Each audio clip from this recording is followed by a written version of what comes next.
Love y'all.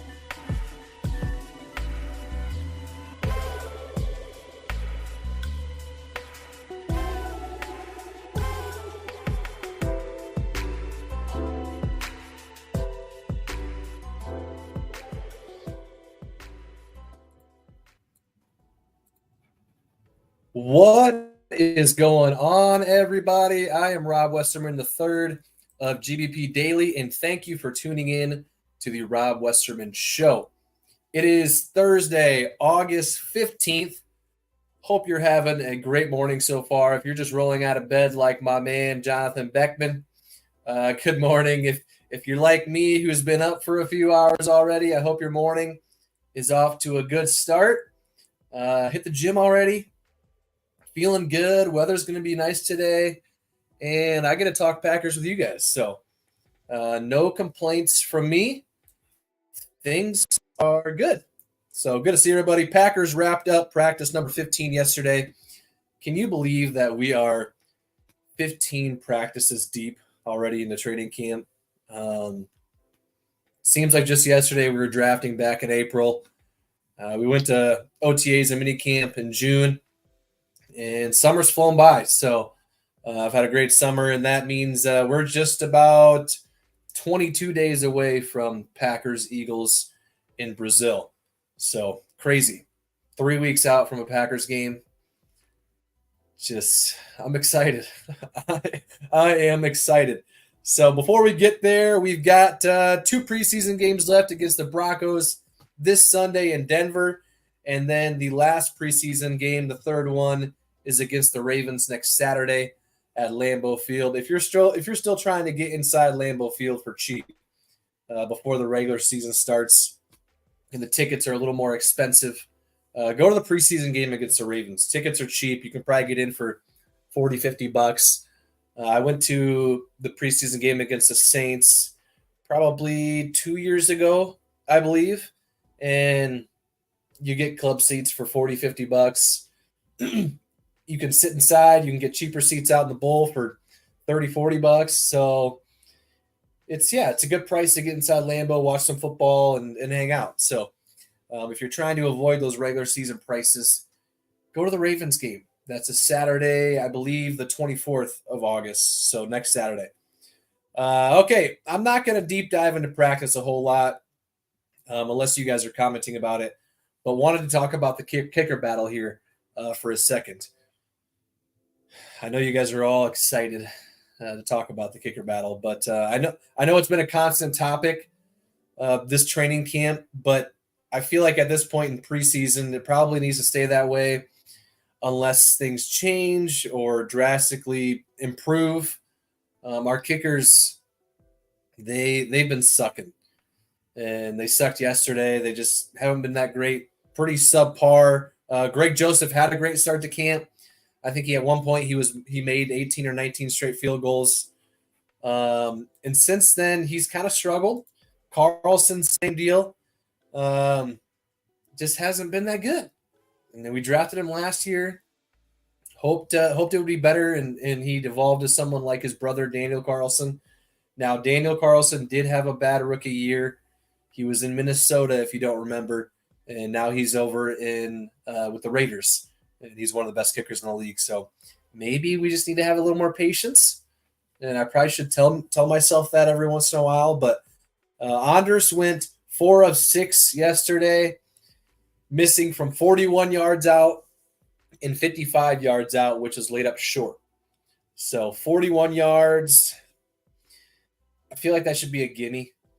It reminds me of the San Francisco game last postseason where he missed that 40-ish yarder in the fourth quarter, and that would have put us up by 7. Instead, we stayed up by 4, and the defense let Purdy and company drive right down the field to score.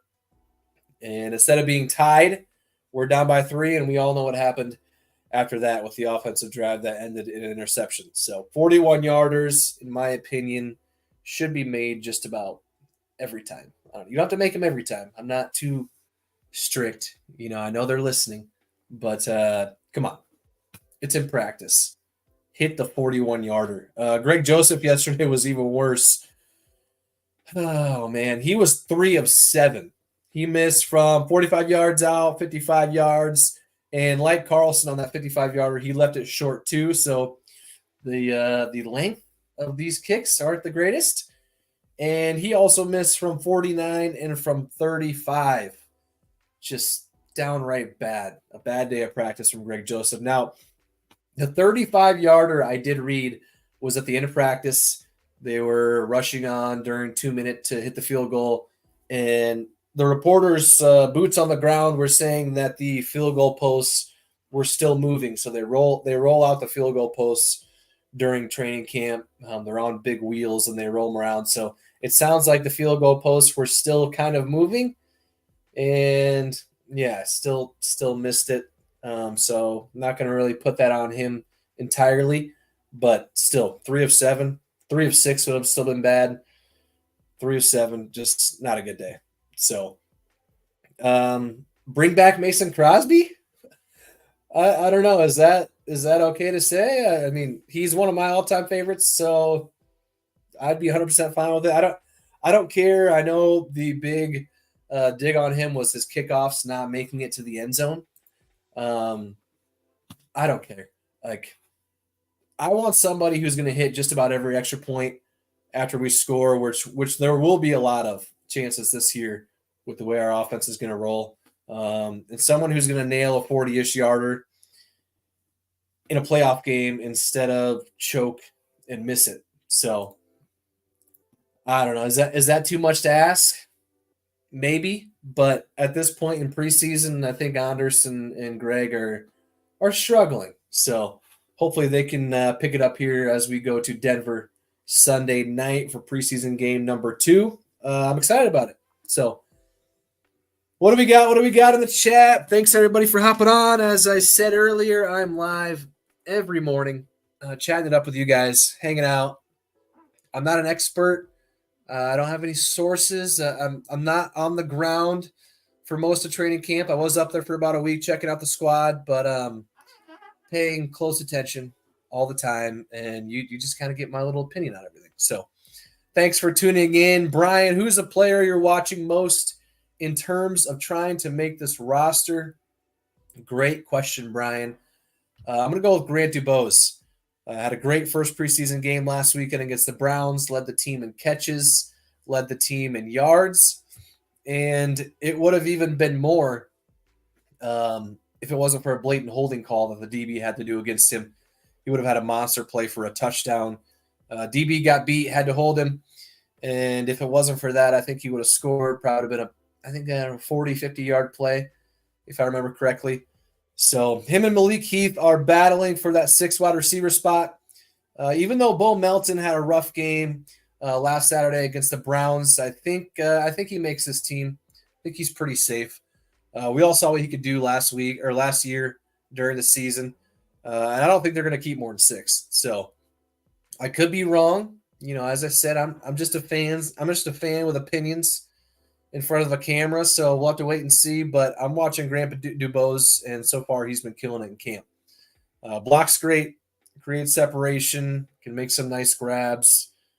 He had a nice grab last weekend against the Browns. A little toe drag catch to set up the Packers in scoring position. So I think his path to the 53-man roster is becoming more clear as camp goes on. So yeah, I'm excited to see what he'll do with more playing time this weekend against the Broncos. So week 2 preseason Sunday night in Denver. What else we got? Linda, my grandma's in the chat. Love to see it. Love the support. Good morning, grandson. Love the number 10 story from Jordan Love yesterday. Great story. I'm assuming you're referencing why he wears number 10. And I don't know. I'm not sure if everybody saw the post I threw out on social media. But yeah, he says he wears it for his dad. His dad was a police officer. Both his parents were police officers. His dad passed away back in 2013. I think Jordan was maybe 14, 15 years old at the time. And yeah, he wears it to honor his dad, which is pretty cool. And cool that worked out coming to Green Bay. We all know that numbers There's a lot of retired numbers, a lot of numbers that are spoken for, a lot of especially numbers, 1 through 10. A lot of those numbers are taken up, and even beyond that you can't wear. I'm glad number 10 worked out. Most recently, number 10 that comes to mind is Matt Flynn, the legend. So, yeah, great story on Jordan Love wearing number 10 to honor his dad. Good morning, Linda. Good morning. Hope you have a great morning. I'm sure we will see you soon. What else we got? Omer over on YouTube. Thank you for tuning in over on YouTube. Please like the video. Subscribe to the channel. It helps me out a ton. Those things are all free. If you've got 10, 15 seconds, I'd really appreciate it. Good morning, Rob. Rocking Packers Nation once again. You are, my friend. Denver joint practices today. Let's go. Omer, Denver joint practices are tomorrow. But yes, my excitement still stands. So they're going to travel out to Denver today. And joint practice tomorrow. And then game on Sunday night. So I'm excited. Thanks for tuning in, Omer. Appreciate you. Let's hop over to Instagram here quick. Everybody's chopping it up in the chats. Grace, go Pack, go. Go Pack, go, Grace. Good to see you. Servants, go Pack, go from Los Angeles. Go Pack, go, my man. Good to see you. Foster, awesome setup. Appreciate it, man. A lot of time and effort went into this one.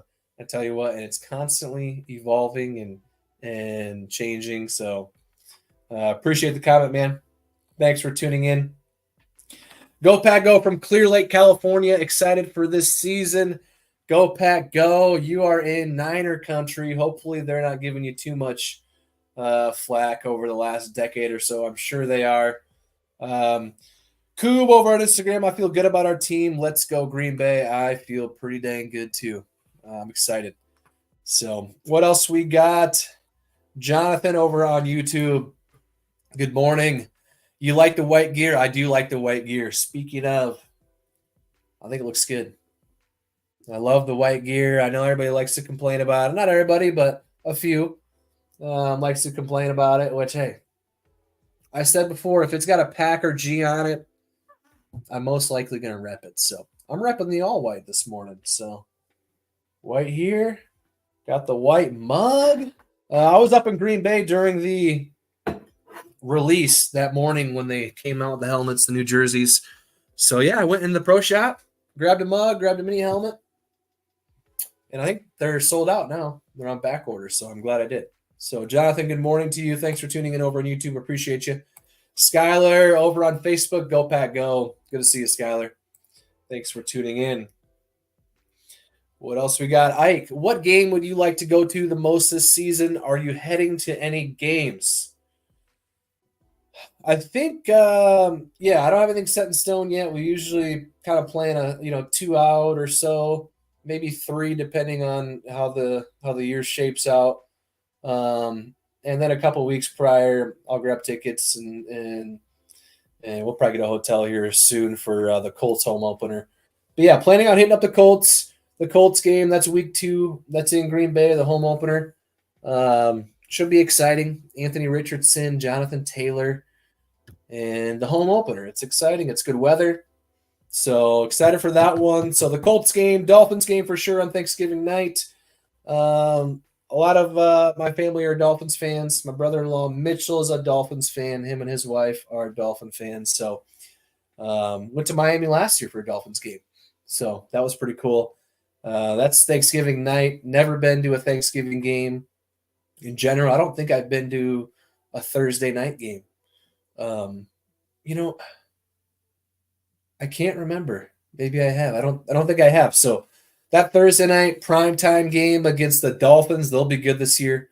They've got a lot of firepower on offense. So yeah, Colts and Dolphins for sure. And then typically we'll hit up 2 and then save 1, maybe for week 18 against the Bears. If it's a play it, you win and you're in situation like we had last year, we'll head up for that one. Or if we're already in a pretty good playoff spot, I'll wait until the playoffs and hit up a home game.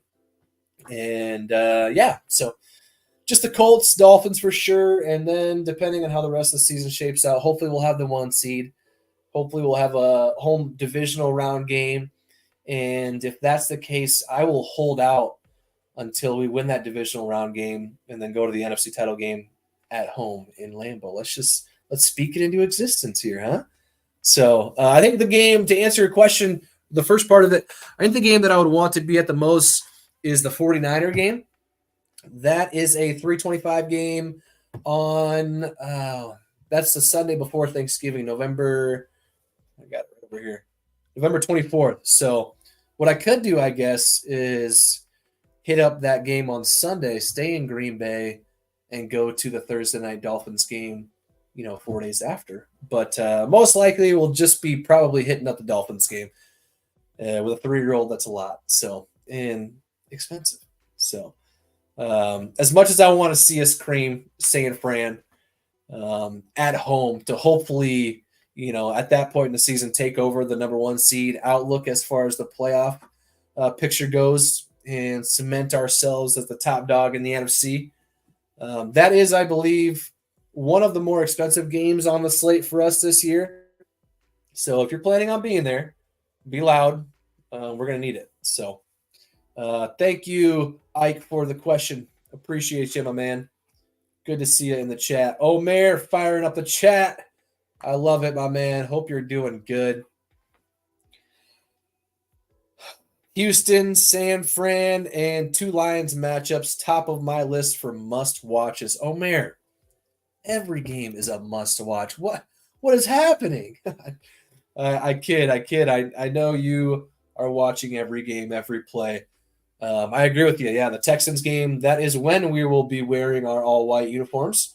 So that'll be a good one. That's a noon game at Lambeau. San Fran, as I said earlier, 325 at Lambeau. And then the 2 Lions matchups, top of Omer's list. I agree. Lions, I think, are going to fall off, though. Just a prediction.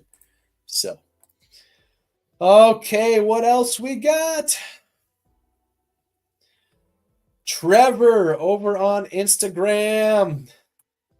Who to you is the most annoying fan base? Trevor. Great question. Among the older folks, I think a lot of them, or a pretty popular answer, would be the Cowboys, just with how the 90s went, the constantly beat down that we received from them throughout that decade. The Bears, maybe the 49ers, they'd say. But for me, I'm 28. We've dominated the Cowboys pretty much my entire life, just about, especially in the playoffs. 49ers, sure, they beat us time and time again, but they haven't gone on to win anything past that. So they haven't really had much to rub in after the fact. And when I think about those losses to the 49ers, last year comes to mind immediately. We didn't get blown out. We didn't get outplayed. I genuinely thought we were the better team through and through. And for most of that game, up until the missed field goal in the fourth quarter, that was tough. And then our defense, letting them walk down the field to score shortly after. Yeah, that stunk. So another game I think about is a cold weather game at Lambeau. Same deal. We were leading the entire game. The much better team, without a doubt. Scored right off the bat. And I thought we were going to put up 30 points when we scored that first drive. It was a perfect drive. I thought, yep, we're putting up 30 plus, and this game, it's never over till it's over. But I had a pretty good feeling at that point. And then the second drive came, and Mercedes Lewis fumbles. I think that just put the Packers offense in a funk. Couldn't do anything really the rest of the game, which the 49ers defense is and has always been pretty dang good the last decade. I just feel like weird things happen for us in playoff games. Mercedes Lewis, I think leading up to that fumble that he had in the second drive, I don't think he lost a fumble 2 or 3 years up to that point. So it had been 2 to 3 years since he had previously lost a fumble, and then of course did it in that playoff game. Just tough. Another weird thing in that game, Aaron Jones cuts back instead of running straight for a touchdown right before the half. And instead of a touchdown, we get set up for a field goal, and that gets blocked. So, I don't know. Weird things happen. We pretty much had multiple chances to seal the game, but instead we have a punt block for a touchdown. When's the last time you saw a punt block for a touchdown in a playoff game? I don't remember. And then the bread and butter we are used to. Let them drive in a field goal range at the end of the game, and they hit a game winner. So just utter collapses in both of those games. To answer your question, though, Trevor, sorry I was rambling a little bit. I don't have much dislike towards 49ers. I think the Vikings fans are pretty annoying. They never won anything, and they're still pretty loud. Bears fans, Bears fans are Bears fans. At this point, with Bears fans, I do respect their consistency with their off-season trash talk. Typically, the tone changes as the regular season rolls in, but I do think they will be better this year. So I'll go with the Bears just because I think this year they're going to get a little louder as the season comes along. I think they'll be a decent team. We'll still sweep them, of course, but yeah, I'll go with the Bears. So, Trevor, thank you for the comment. I appreciate you tuning in, my man. Omer agrees. Bears fans are the worst. I agree. Prince over on YouTube, thank you for tuning in, my man. I like the look of the green helmets. Would be good with the white unis. Yeah, I've seen a lot of people come up with some different concoctions for jersey combos. Yeah, I like the green helmets. I'm not sure if you're referencing the one I got sitting right there in the corner of my desk, but yeah, I don't have any complaints. So whatever they throw together, I think will look good. A fun one, Mark. Thank you for tuning in. Mark is a Bears fan, I believe, but I do appreciate you tuning in. Caleb is coming for you. Packers are going to be sorry for the next 10 years. Hey, Mark, as I just said, I respect the consistency. I also said I think the Bears will be pretty decent this year. So, best of luck to you guys. Mark, thank you for tuning in. We've got some opposition in the house. I like it. Keeps me level, keeps me on my toes a little bit. Never get too comfortable. Yeah, the Bears are going to be decent. They got Rome Odunze over there. They got Keenan Allen. And they've got Mercedes Lewis, big dogs over there. So they're going to have a solid team. Their defense was one of the best in the league over the second half of last season. So yeah, they're not a team to sleep on. So Omer fires back. Bears fans need to look at their record versus Green Bay the past 23 years before they can open their mouths. LOL. Hey, I agree, but it is a new season, and a new season is upon us. So, and they've got a lot. They got a lot to be excited about. So, don't take Bears fans' trash talk too seriously. They're excited, and they got a reason to be. So, Mark, respect. This guy knows ball. Appreciate you, Mark. Thanks for tuning in, man. Thank you a ton. All right. What else we got? Nick's in the chat over on Instagram. Biggest worry for the Packers this season outside of kicker. I'm glad you put outside of kicker in there because that would have been the biggest worry for me would be kicker. So that's usually the worry. At least last year, that was a big worry for me too. Biggest worry. I'm going to say outside of injuries too. I mean, a lot of our rookie draft picks are injured. I'm going to say the offensive line. Probably is not like a popular answer maybe among things people are worried about, but yeah, I'm going to go offensive line. I know Peter Bukowski was talking about it a couple weeks back. As a unit last year, they performed pretty well, but individually, he said there's not a standout guy now. I know Elton Jenkins is good and he gets paid pretty well. I know, Rasheed Walker's coming into his own on left tackle. Zach Tom is good over at right tackle, but he's been injured, so he's back now, but was injured. A lot of question marks, though. We'll see Jordan Morgan, Sean Ryan at right guard. How's Josh Myers going to do at center? I don't know. And then if, gosh forbid one of those guys goes down, or a couple of those guys goes down, or the depth there, as Omar just threw in the chat. Omer, sorry. O-line depth is our biggest hole on the roster. Starters are good. Yeah, I agree. someone or a couple gets injured, banged up, which those guys are in the trenches, play in and play out, hands on. Injuries happen to the O-line more often than not. So, offensive line, that's my biggest worry. I'm not necessarily worried about it, but if I had to pick one, offensive line. Joshua Long over on Facebook. Josh Myers needs to pick it up. Joshua, thank you for tuning in over on Facebook, man. I appreciate you. Yeah, he's been pretty average to below average to above average at times, but yeah, he needs to pick it up. So, Packers do like him. Front office likes him though.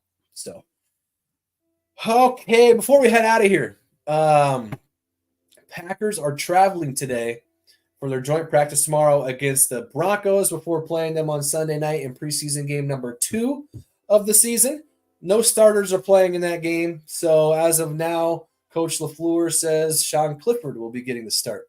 And then Michael Pratt will eventually come on and control the show. So no starters, Sean Clifford starting, and then Michael Pratt coming in after him, as we all already know. Also, if you're wanting to get to a training camp practice this year, there are only 2 more practices that are open to the public, and they are next Tuesday and next Thursday.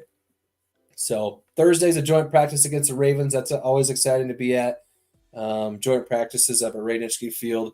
And then Tuesday is just a normal open practice. But they have moved the time to 2:30 instead of the normal time of 10:30. So if you can realistically give it a go and you're on the fence about it, should I go, should I not, just do it. It's so fun. You will not regret it. So, okay, that is going to do it for me today as far as the show goes. And as you guys know, you know me, the content never stops. I'm always posting anything Packers related all day long. So be sure to be following me on every social platform at GBP Daily. And if you are not already, excuse me, it'd mean a ton if you could subscribe to the YouTube channel. I appreciate it. I'm going to be rolling out some more content like I already am on YouTube as well. So I'll be back and at it again tomorrow. So I look forward to seeing you all then. And until then, I'll catch you guys later. Thank you.